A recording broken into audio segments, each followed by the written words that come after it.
அனுதினமும் இயேசுவோடு என்கிற இந்த தியான நிகழ்ச்சிக்கு உங்களை அன்போடு அழைக்கிறோம். பிரியமானவர்களே, ஆண்டவர் ஒரு அழகான எச்சரிப்பை, முக்கியமான ஒரு ஆலோசனையாய் நமக்கு தருகிறார்.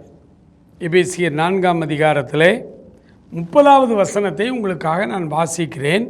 அன்றியும் நீங்கள் மீட்கப்படும் நாளுக்கென்று முத்திரையாக பெற்ற தேவனுடைய பரிசுத்த ஆவியை துக்கப்படுத்தாதிருங்கள். ஏன்னா பரிசுத்தாவியை பெறுவது அதுக்கு நம்ம என்னவோ பெரிய காரியம் செய்ய வேண்டியதில்லை. கேளுங்கள் கொடுக்கப்படும் இருக்கார். நம்ம ஆண்டவர்கிட்ட கேட்டால் தருவார். இந்த கடைசி காலத்தில் அவர் நம்ம எல்லாருக்கும் தன்னுடைய அபிஷேகத்தை தருகிறார். பரிசுத்த ஆவியானவரை நமக்குள்ளே அனுப்புகிறார். பரிசுத்த ஆவியானவர் நமக்குள்ளே வாசம் பண்ண ஆரம்பித்து விடுகிறார். நமக்குள்ளே தான் அவர் இருக்கிறார். அப்படி அவரை நமக்குள்ளே வைத்துக்கிட்டு அவருக்கு பிடிக்காத வேலையை செய்தால் நமக்குள் இருக்கிற பரிசுத்த ஆவியானவர் துக்கப்படுகிறார். அவரை நம்ம துக்கப்படுத்துகிறவர்களாக மாறிடுறோம். கொஞ்ச நாளைக்கு துக்கப்பட்டுக்கிட்டே இருப்பார். ஒரு கட்டத்தில் அவர் நம்மை விட்டு விலகி விடுவார். அந்தோ பரிதாபம் நம்முடைய வாழ்க்கை. ஆகவே தான் தாவீது கதறுகிறார். பாவம் செய்த பொழுது, ஆண்டவரே உம்முடைய பரிசுத்தாவியை என்னிடத்திலிருந்து எடுத்துக்கொள்ளாமல் இரும். ஏன்னா பரிசுத்தாவியானவர் வந்துட்டு திரும்ப போயிட்டார்னா அந்த நிலைமை எவ்வளோ மோசம்னு தாவீதுக்கு தெரியும். ஏன்னா சவுலை பார்த்துருக்கார். சவுல் ராஜா, அவர் அபிஷேகம் பண்ணப்பட்ட ராஜா தான். ஆனால் ஆண்டவருக்கு விரோதமாக அவர் வாழ்ந்ததுனால தான் பெற்றுக்கொண்ட அந்த பரிசுத்த ஆவியானவரை அவர் துக்கப்படுத்தினதுனால பரிசுத்தாவியானவர் விட்டு போனார். அவர் போன உடனே உள்ள ஒரு பொல்லாத ஆவி வந்துருச்சு. ஒரு பொல்லாத ஆவி சவுலுக்குள்ளே இருந்து அவனை அலக்களிக்குது. தாவீது வந்து கிண்ணறம் வாசிக்கணும், தாவீது வந்து அவனுக்கு பாடணும், ஜெபிக்கணும். அப்போ தான் அந்த ஆவி அடங்குது. அப்போ அந்த ஆவியை அலக்களிக்கிற அந்த வேதனையை தாவீது கண்கூடாக பார்த்துருக்கார். அப்போ அவருக்கு தெரியும், தப்பு பண்ணுனா, பாவம் செய்தான், பரிசுத்தாவியினர் போயிட்டார், அசுத்தாவி உள்ளே வந்துருச்சு. இப்போ பின்காலத்தில் தாவீது ஒரு பாவம் செய்கிறார். அந்த பாவத்தை நாத்தான் தீர்க்கதரிசி மூலமாக அங்கே எச்சரிக்கப்படும் பொழுது தாவீது பாவ மன்னிப்புக்காக கதறுகிறார். சங்கீதம் 51 இருக்குது. அதில் அவர் சொல்கிறாரு, ஆண்டவரே உம்முடைய பரிசுத்த ஆவியாரை என்னை விட்டு எடுத்துக்கொள்ளாமலும் வரும் கதறார். ஏன்னா பரிசுத்தாவினர் போயிட்டார்னா அப்படி நிலைமை ரொம்ப மோசம். முன்னிலைமை விட பின்னிலைமை அதிக மோசமாயிடும். அது அவருக்கு தெரிஞ்சதுனால அப்படி கதறார். அதை நமக்கு பவுல் மூலமாக ஆண்டவர் சொல்கிறாரு, நீங்கள் பெற்றுக்கொண்ட பரிசுத்த ஆவியானவரை துக்கப்படுத்தாதீங்க. மேடையில் பரிசுத்தாவியானவர் உங்களை பயன்படுத்துகிறாரு, நீங்கள் நல்ல அற்புதங்கள் அடையாளங்கள் உங்கள் மூலமாக நடக்குது, திரள் கூட்டங்கள் வர்றாங்க, உங்கள் சபை நல்ல ஆசீர்வாதமாக இருக்குது, எல்லாம் சரிதான். ஆனால் அந்த ஊழியத்துக்கு அப்பால் ஒரு வாழ்க்கை இருக்குது. அந்த வாழ்க்கையில் நீங்கள் ஆவியானவரை துக்கப்படுத்துகிறீங்களே. எப்படிலாம் துக்கப்படுத்துகிறீங்க? மேடையில் அன்பு ஒழுகு அன்போடு நடந்து கொள்றீங்க, மேடைக்கு கீழே வந்தால் உங்களை எதிர்க்கிறவனை பழி வாங்குறீங்க. பழி வாங்குதல், உங்கள் அதிகாரத்தை தவறாக பயன்படுத்துதல், பொய், சரளமாக பொய் பேசுறது, அசுத்தமான காரியத்தை செய்கிறது, மேடையில் பரிசுத்தவான் போல காட்சியளிக்கிற உங்களில் அநேகர் அந்தரங்கத்தில் விபச்சாரம் பண்ணுறீங்களே.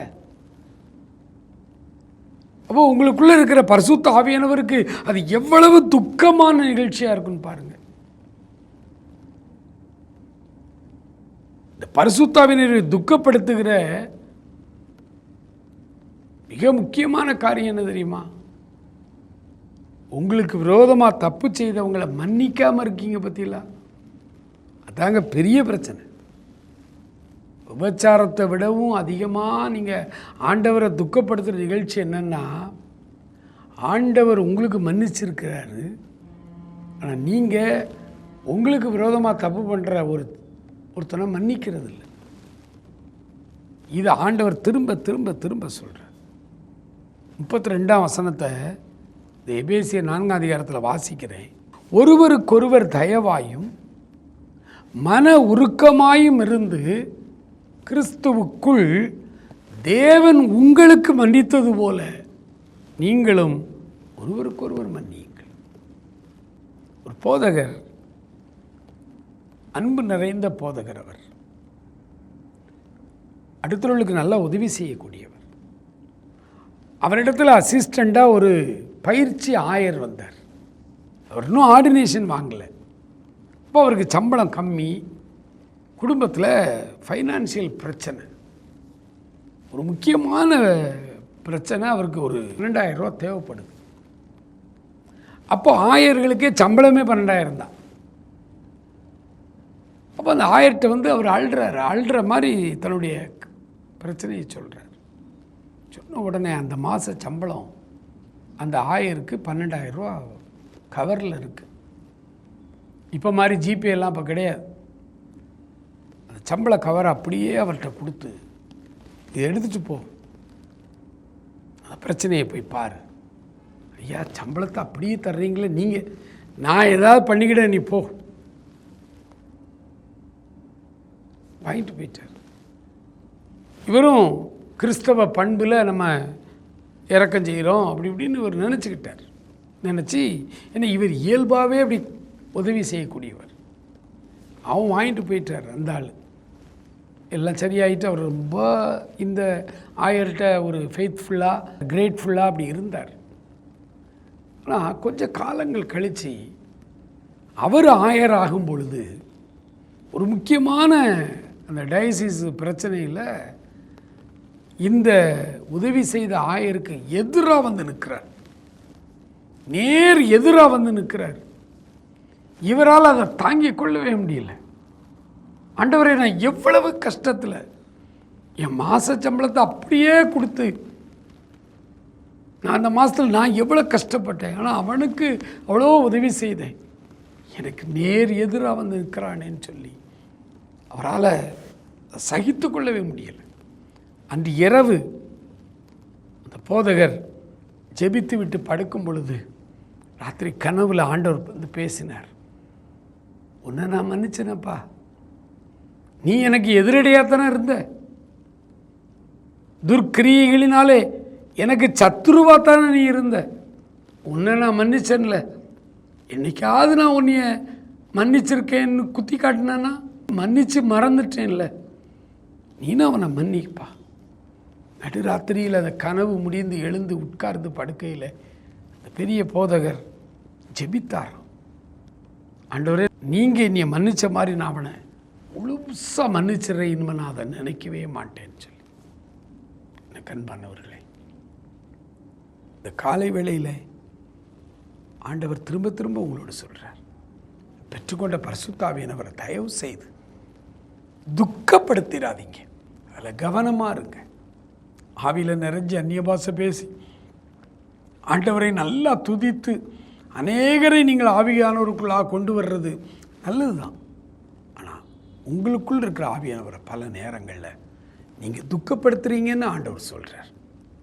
ஆண்டவர்கிட்ட கேட்போமா, ஆண்டவரே, நான் இன்னைக்கு ஜெபம் பண்ணுறேன், இனி நான் உண்மை துக்கப்படுத்தாமல் இருக்க எனக்கு உதவி செய்யுன்னு சொல்லி அவர்கிட்ட கேட்போமா? ஆண்டவர் நம்மை ஆசீர்வதிப்பாராக. ஆமென்.